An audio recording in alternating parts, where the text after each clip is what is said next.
Dovey steps off the train in Montana with a marriage certificate in her coat. The station agent tells her the man she came to marry died 3 days ago. His younger brother is waiting anyway. He says the ranch still needs a wife. If she wants to leave, he will pay her fare home. She stands there long enough to realize this is the last choice she will make alone. The Montana station is quiet in the way places get when no one plans to stay long.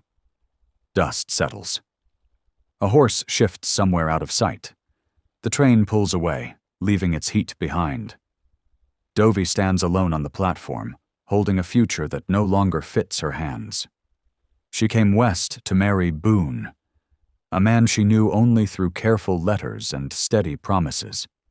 Instead, she meets Sterling, his younger brother, who tells her the truth without softness.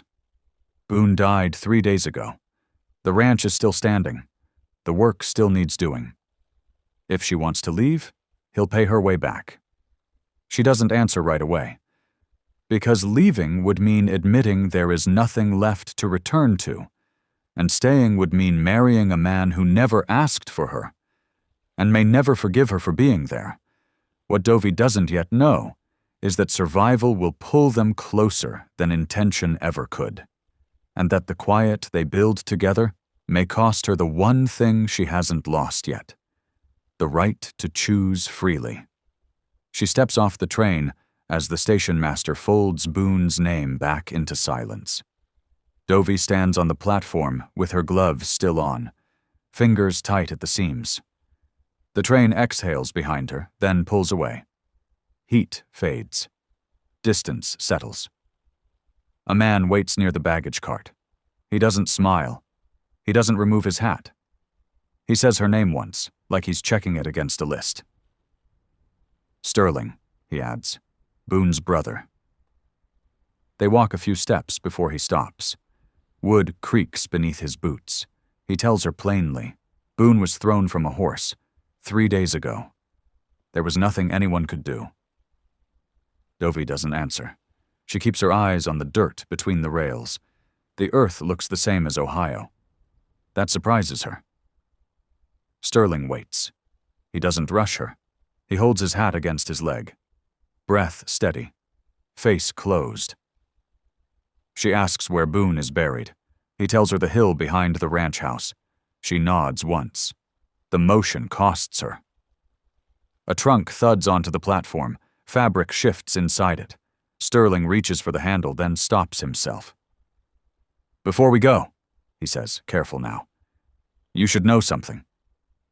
He explains the ranch doesn't stop because a man dies. Winter's coming. The house needs keeping. The land needs watching. If she wants to return east, he will pay her fare. No debt, no argument. Dovey looks toward the road leading out of town. Wind moves the dust along it. Nothing follows. She doesn't say yes. She doesn't say no. She picks up her suitcase instead and turns toward the waiting wagon. Sterling watches her do it. He doesn't thank her. Not yet. Sterling sets the fare on the table and waits for her to decide. The kitchen smells of cold wood and yesterday's coffee. Lamplight holds the corners together. The table bears a single envelope. Sterling doesn't sit. He keeps his hands clear. The ticket's inside, he says. Eastbound, leaves at dawn. Dovey stands with her coat still on. Fabric tight at the shoulders. She looks at the envelope, not the man. The paper is clean, uncreased, prepared. He explains it once. No pressure, no bargaining. She can leave with her name unchanged. No one will say she owed him anything. Outside, wind finds the gaps in the door frame. The house answers with a soft knock of wood. Dovey asks where she would stay tonight if she leaves. Sterling points to the spare room. He doesn't add anything else. She opens the envelope. The ticket is real. Her name is written carefully. She closes it again without folding the paper. Sterling watches her hands. He looks away first. If you stay, he says, slower now, it won't be the man you came for. He stops there. lets the rest stand on its own. Dovey moves to the window. Breath fogs the glass once, then clears. The yard is bare. The barn light burns low. Everything that needs doing waits. She asks what Boone wanted. Sterling doesn't answer. He wasn't asked that before. The envelope remains between them. A clean path. A simple ending. Dovey slides it back across the table, not toward him. Away. "I'll see the ranch," she says. Her voice doesn't shake. It doesn't settle either. Sterling nods once. The ticket stays where it is. They stand before the clerk while the pen waits for a name. The courthouse smells of dust and old paper. Footsteps echo once, then stop. The room settles around them. Sterling stands straight, hat off, hands empty. Dovey keeps her gloves on. Her fingers stay still. The clerk clears his throat and looks between them. He asks if they understand what they're agreeing to. Neither answers right away. Sterling speaks first. His voice is even. "This is lawful," he says, "and necessary." He doesn't look at her when he says it. Dovey watches the pen on the desk. It's worn smooth where others have held it. She wonders how many promises it has outlived. The clerk asks her name. She gives it without hesitation. It sounds different here, shorter. He asks if she consents. The word hangs longer than it should. Dovey nods once. Not yes, not no, just forward.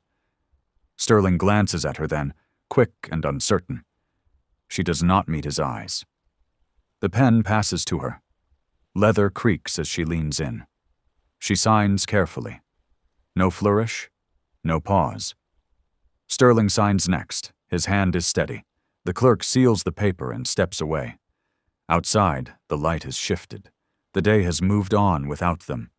They walk back to the wagon side by side. Not touching. Not separate enough. Sterling says they'll sleep in different rooms. He says it like a rule already agreed upon. Dovey nods. She doesn't argue. She doesn't smile. The marriage is done. Nothing has softened. Nothing has been claimed. Dovey wakes before dawn and follows the sound of Sterling already moving outside. The house is cold when she dresses. Floorboards answer her steps. Sterling is at the table when she enters, boots on, coat half fastened. A plate sits waiting. Bread? Nothing else. He nods once, not greeting, not dismissal. Barn first, he says. Then the house. Outside, the air bites. Breath shows. Earth holds frost along its edges. Sterling works without instruction at first. He mends a gate, checks the horses, carries water. Dovey watches, then starts where the work makes room for her. She learns quickly what not to ask. He doesn't explain unless she's already tried. Inside, she scrubs the stove and learns its temper. By midday, her hands ache. She doesn't stop. Sterling brings her a bucket without looking at her face. Their fingers brush once on the handle. Both pull back as if burned. That evening, he shows her the ledger, where the salt is stored. Which fence needs watching? Nothing is said about the rooms upstairs. Nothing about the bed between them. That night, she eats standing. He eats later. Alone. When the lamp is blown out, the house does not settle. It listens. Dovey lies awake in the spare room, counting the sounds of the place, learning her weight. Outside, wind moves across the roof. The ranch does not care who she is, only whether she stays useful. Sterling sets the ledger between them and waits for her to read it. The book is heavier than it looks. Leather worn thin at the corners. Pages buckled from years of use. Dovey sits at the table and opens it carefully. Numbers fill the page. Feed. Seed. Repairs. The margins are tight. Nothing wasted. Sterling stands across from her, hands resting on the chair back. If we're staying through winter, he says, we need to know where we stand.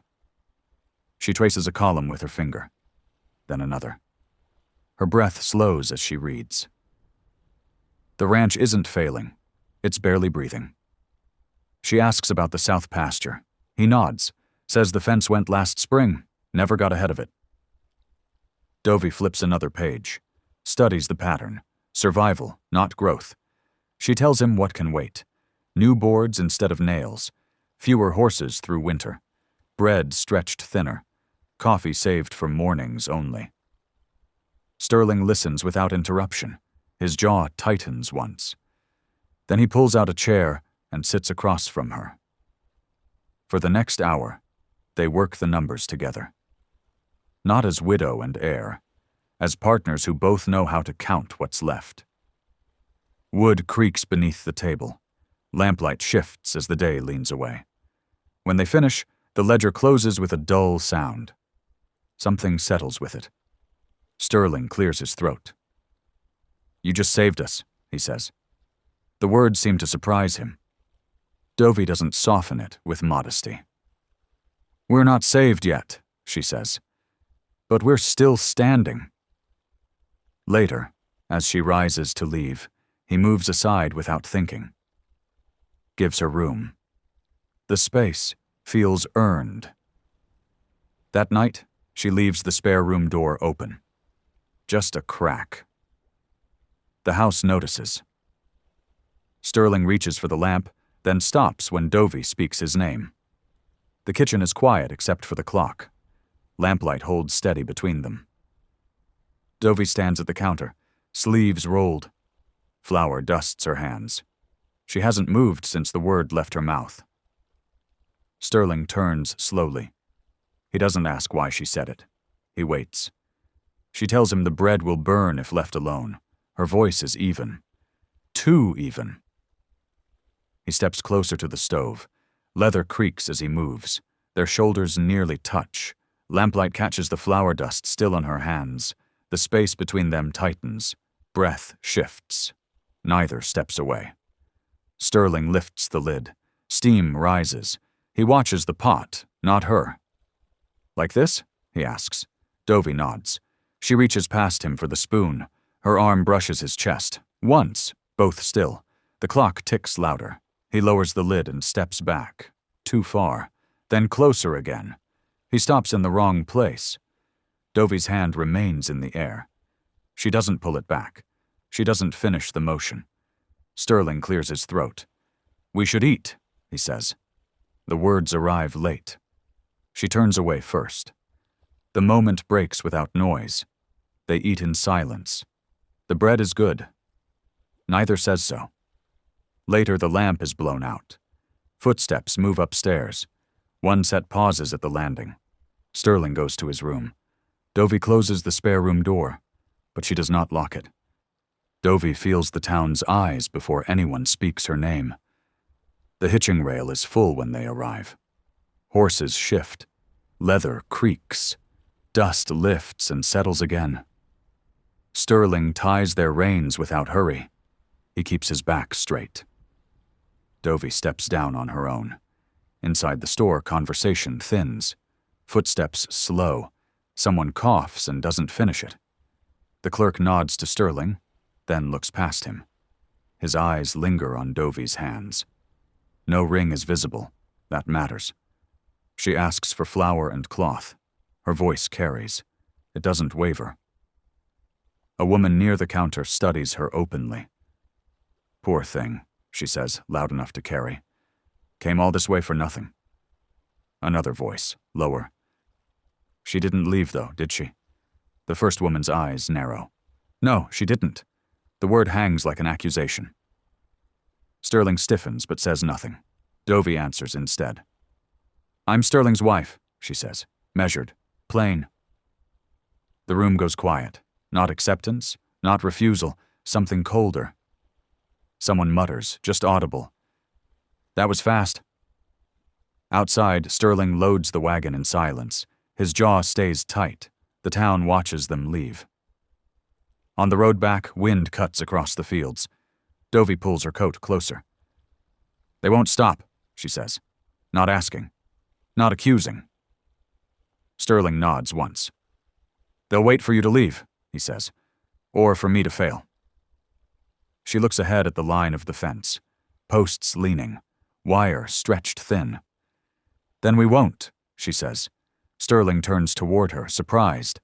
The moment passes before either names it. The ranch comes into view.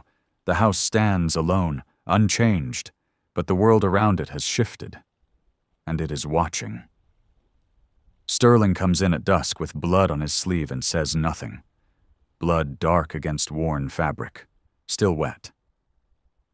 Dovey sees it before he does. She sets the kettle on without asking. Wood catches. Lamplight steadies. Sterling tries to wave it off. A fence post, he says. Too quickly. He doesn't sit. Dovey steps closer. Her hand closes around his wrist. Firm, unapologetic. Sit, she says. He does. The cut is shallow but angry. Dirt ground into it. His breath tightens as she cleans it. Sterling looks past her shoulder. At the wall. At nothing. He does not pull away. Dovey wraps the cloth carefully. Fabric slides smooth under her fingers. She ties the knot once, then again. Their knees touch when she steps back. Neither moves. Thank you, he says. The words are rough, like they don't get used often. She nods, doesn't answer. Later, the wind rises. The house answers with small sounds. Sterling eats less than usual. Dovey notices, says nothing. When night comes, she leaves the lamp burning longer, just long enough for him to see it. Upstairs, the spare room waits. The bed is made, untouched. Dovey stands in the doorway, breath held. Then she turns and walks down the hall instead. She stops outside his room. Listens. Steps back. She returns to the spare room. But she leaves the door wide open this time. Sleep comes unevenly. Something has been offered. Something cannot be taken back. Sterling rises before dawn and leaves the house without waking her. The night before, in town, a man asked him if Boone's widow was settling in. The word widow landed wrong, not because it was untrue, because it made her belong to a dead man. The door closes soft but final. Footsteps fade into the yard. Dovey wakes to the empty sound. The bed is cold on both sides of the room. The lamp is unlit. She dresses slower than usual. Fabric pulls tight at the cuffs. Her hands pause, then finish the work. Outside, frost holds the ground in place. The barn door stands open. Sterling's horse is already gone. All day, he keeps his distance. He works the far fence. He eats standing. Alone. Dovey does not follow. She does not call out. At noon, she carries food to the field anyway. Sets it on the fence post. Steps back. Sterling nods from where he stands. Does not come closer. Does not speak. The space between them stretches. Not empty. Deliberate. By evening, the wind has turned sharp. The house answers it with creaks and sighs. Sterling returns after dark. His coat smells of cold earth. He hangs it without looking toward her. At the table, he speaks at last. We should keep things clear, he says. For the town. Dovey waits. Lets the silence finish the thought. She nods once. Not in agreement. In understanding. Upstairs, the spare room door is closed again. The hallway feels longer for it.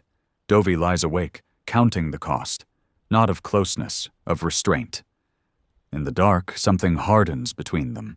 Not safety. Control. Sterling thanks her at the door, and the words arrive too late. Snow edges the yard now. Not deep. Enough to mark where people stand. Dovey is taking off her coat when he speaks. The day has been long. Her shoulders are still tight from it. I should have said this before, Sterling says. He doesn't move closer. He doesn't sit. She waits, hands still on the buttons. For staying, he continues. For keeping the place together. For not leaving when you could. The words are careful. measured, like he's afraid of breaking something already thin. Dovey finishes unfastening her coat. She hangs it on the hook, straightens it twice. Outside, the wind presses against the wall. Inside, lamplight holds steady. She could answer him now. She knows what he means. She knows what he avoids saying. Instead, she asks about the south fence. If the post's held. If the horses are settled. Sterling blinks once, then answers. The work answer. The safe one. When he finishes, silence returns. It stays longer than comfort allows. Then Sterling speaks again, quieter. Boone asked me to write to you, he says, after he met you through the service. He doesn't look at her. He said you were the first person who asked him what he wanted, not what he had. Dovey waits. I didn't understand it then, he continues. Why that mattered so much to him. Silence holds. I do now. Dovey turns toward the stairs, stops at the first step. I didn't stay for thanks, she says. Not sharp, not kind, just true. Sterling nods. He doesn't follow her. Upstairs, she pauses at the spare room. Her hand rests on the door. She does not go inside. She walks down the hall instead. Pushes his door open. Lamplight spills across his face. Surprised, unsteady. Not asking. Not announcing. Sterling looks up from the bed. Dovey steps inside and closes the door behind her. Nothing else is decided yet. But something has ended. Morning comes with 2 cups set out, and no words ready. The kitchen is quiet in a different way now. Not empty, settled. Sterling pours the coffee and slides 1 cup toward her. He doesn't sit. He waits. Dovey wraps her hands around the warmth. Breath steadies. She does not thank him. They eat without speaking. Bread torn, not sliced. The clock keeps time they don't need. Outside, the snow has softened. Tracks blur. The fence line holds. Sterling clears his throat once. What happened last night? He begins, then stops. Dovey looks at the window instead, at the light thinning across the yard. It doesn't change the town, she says. It doesn't change the work. He nods. I know. They stand there, the space between them measured and real, not erased, not denied. Dovey lifts the ledger from the shelf and sets it on the table. We'll need seed by March, she says, and new boards before thaw. Sterling opens the book, listens, marks the page. Outside, a wagon passes on the road. Someone slows, to look, then moves on. Dovey pulls on her coat. Fabric settles on her shoulders like a decision that keeps happening. Sterling steps aside without being asked, gives her room, then follows. They work the day as they have learned to. Close enough to share tools, far enough to keep their names. By evening, the house holds them both, not as a promise, as a fact. Love does not declare itself here. It stays. And staying, it turns out, is the cost. If you love stories like this, you're welcome here. Subscribe if you want more Western romances. And if this story stayed with you, you can say so in the comments. I'll see it. I'm your narrator, John. Until the next road.